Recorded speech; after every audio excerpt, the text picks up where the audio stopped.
Rule number 2 is treat yourself like you're someone that you care about. See, I read this piece of work by Jung a long while back. It was a meditation on the injunction to treat your neighbor as you would like to be treated, something like that. And what Jung pointed out, which I really liked, was that wasn't an injunction to be nice to other people.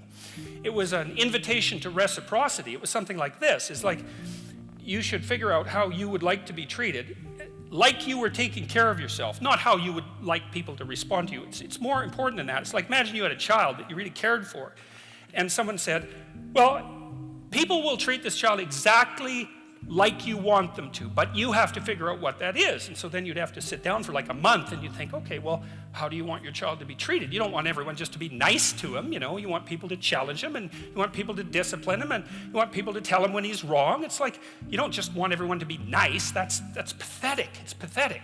There's no challenge in that. And so, well, you want to treat other people like you would like to be treated. Well, then you have to figure out, how would you like to be treated? And well, you'd like people to fawn all over you and just lay everything at your feet. It's like, no, that's not something you'd wish for someone that you were taking care of. Then there's an additional problem, which is, it's often the case that people will treat other people better than they treat themselves. That happens extremely frequently. So one of the things I pointed out in chapter 2 was that if you have a dog and you take him to a vet and the vet gives you the prescription medicine, you'll go buy the medicine and you will give it to the dog and you will do it properly. But if you go yourself to a doctor and you get a prescription, there's a 30% chance you won't even pick up the medication. And if you do, there's a 50% chance that you won't administer it to yourself properly. And so I really thought about that. When I first came across that statistic, it was another one of those little facts. I thought, what the hell's up with that? It's like, you'll do it for your dog, so obviously you'll do it for something you care about, and you're conscientious enough so you'll actually do it. So like, why wouldn't you do it for you? Your dog likes you, you know, even your dog would rather that you did, but you don't. And it's not only because they don't take care of themselves. There's some skepticism about doctors, but you could be just as skeptical about the vet. So it's a deep meditation, I would say. And what I've done with these rules is they're very simple rules, and they're kind of comical and tongue-in-cheek in some ways. But what I've tried to do is like pull them apart and show what's underneath them, and to go down as deep as I possibly can. And in rule 2, it's a bit of a meditation on why people don't like themselves very much. And I think there's 2 reasons really, and one is that we're fragile and damageable and imperfect in multiple dimensions all the time, and that often just gets worse. Lots of things get worse as you get old, for example. So it's not necessarily that easy for a self-conscious being who's extraordinarily aware of his or her own fragility, but not just fragility, foolishness and errors. Like, you know yourself better than anyone else knows you, and you know, you might have a certain amount of dislike for someone you know because of something they did, but you know everything you did. Jesus, that's a drag, man. You know, you have to carry that along behind. It's like, really, I did that, you know? And then, so there's that. It's like you're weak and kind of useless and prone to temptation. And you know all those things, you know, that just shouldn't be that way. And then you're also capable of pretty vicious acts of malevolence. And so you also know that about yourself. And so it's a real existential question for people. It's like, why the hell should you take care of something as sorry and wretched as you are? And that's really what the chapter is about. It's, first of all, yes, you're pretty useless and terrible, but so is everyone else. And that's actually an existential problem, right? And what I mean by that, it's a problem that every human being has always had and always will. So it's not just you. It's a universal problem. And there's an answer to that. One of them is to love the sinner but hate the sin. It's something like that. Despite the fact that you're not all that you could be, the proper attitude to have towards yourself is the attitude that you would have towards someone that you genuinely cared for. And that it's incumbent on you to act as if you genuinely care for yourself, just like you would act towards someone that you actually cared about, some other person. And so it's a reversal in some sense of the golden rule, right? And it's a discussion of why that's necessary. And also, more than that, it's a discussion of why you have a moral obligation to do that. It's not just that you should because it would be better for you. You actually have a moral obligation to do that, I think, because you make the world a much worse place if you don't take care of yourself.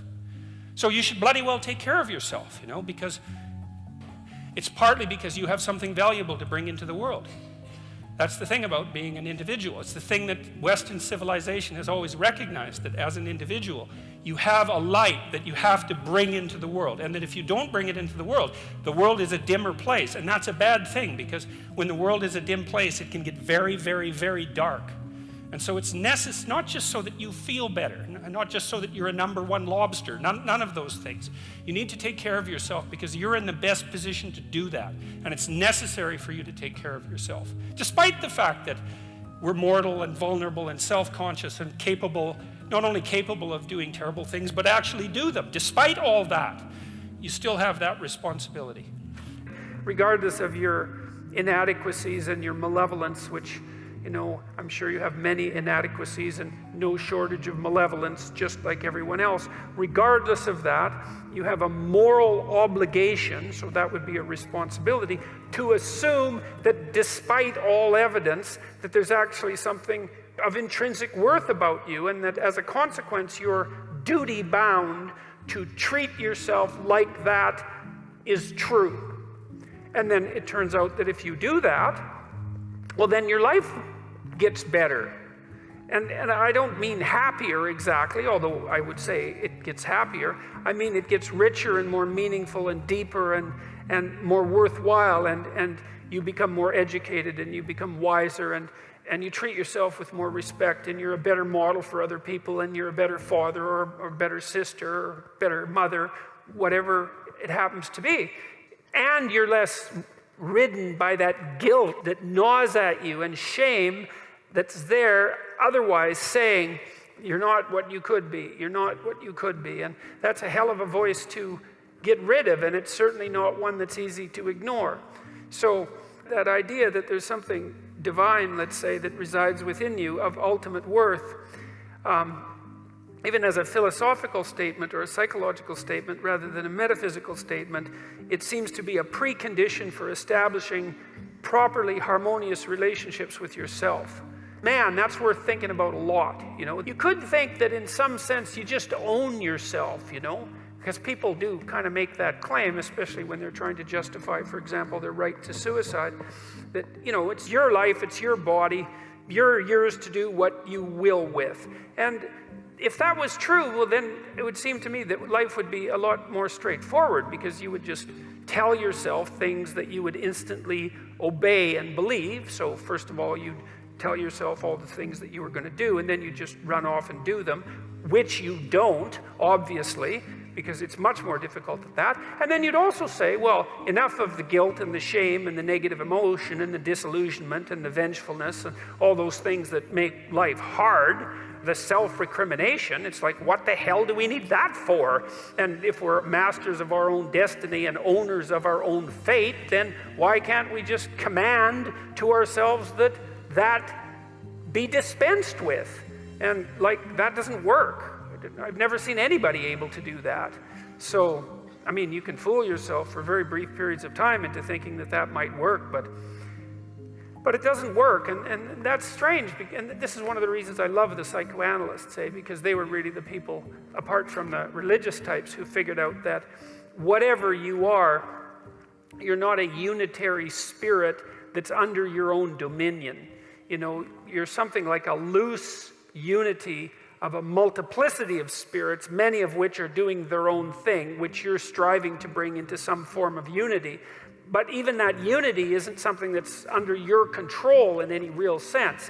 It's a unity that has its own nature that you have to exist in relationship to. And I would also say that that's one of the things that keeps people's feet firmly on the ground, because otherwise it's easy to become egotistical and narcissistic. You know, if you think that you're the center of your own being, you know, in some fundamental sense, then you're only beholden to yourself. You're sort of a self-created creature.